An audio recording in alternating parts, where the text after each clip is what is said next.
Hey beautiful people, thank you so much for being here today. I'm so excited to share this with you. Today we're gonna explore non-duality versus duality, and we're not gonna look at it from some philosophical view or something that maybe we've read before, what we imagine. We're just gonna look, and it's gonna be so simple, and it's gonna be very unexpected. It's gonna be from this very practical view that pretty much nobody talks about. And I think that a lot of people, they imagine that non-duality is some sort of a special state that you need to achieve by doing some meditation or some practices, or being simply more conscious and just doing it by some sort of effort. And it's very simple. And so I want you to, if you really want to explore this with me, it's so simple that it's maybe too simple. It's hard to believe. And it's not about belief, but fundamentally it's really the difference between suffering and the end of suffering. You know, the difference between searching for happiness and finding it. And I'm gonna start with duality. What is duality? Duality is a story. In a story, there is always duality. A story always happens in time, so there's always before and after. Without time, there is no story. It cannot exist. And so in a story, you always have good or bad, or better or worse. In a story, you always have some challenging situation. You always have some evildoer. You are the hero in your story, obviously. It's a hero's journey, but it's a story. So it has actually nothing to do with what happens in reality, or what is in reality. Because a story always happens in a thought. And we believe it 100%. It's such a setup. That is the illusion in a nutshell, because it really looks so convincing. And so we're trying to convince either ourselves or other people.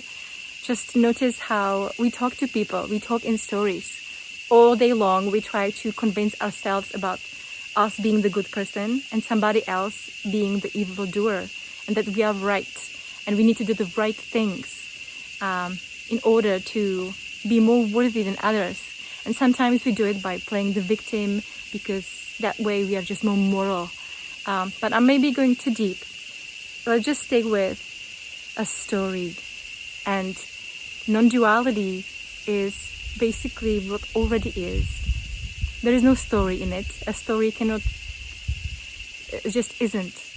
And when this is recognized, it's also recognized that the story never was there in the first place. It's simply a thought. That's how we get tricked into having all these stories and experiences. In non-duality, there is no experience, because there is no division. There is no body to experience anything. There is no subject and object. It's just what is. But in a story, it appears that there is this duality. It has to appear that way. So there can be an experience. So there can be the person, the you, the hero, to whom everything is happening to. And you have to really do something. So you constantly think and overthink about things, trying to fix it and trying to figure it out. It's an effort. It's a mental effort.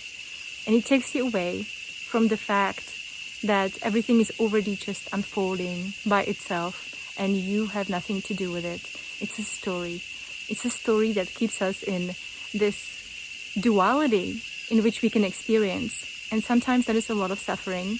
It doesn't have to be always about suffering. A lot of times it's about victories and gain, just to boost that self-image that lives in the deceptive storyline. And of course, as much as we like to get boosted and feel good, then, we cannot be going uphill all the time. There's a time when we cannot keep it and it goes down, and then we suffer.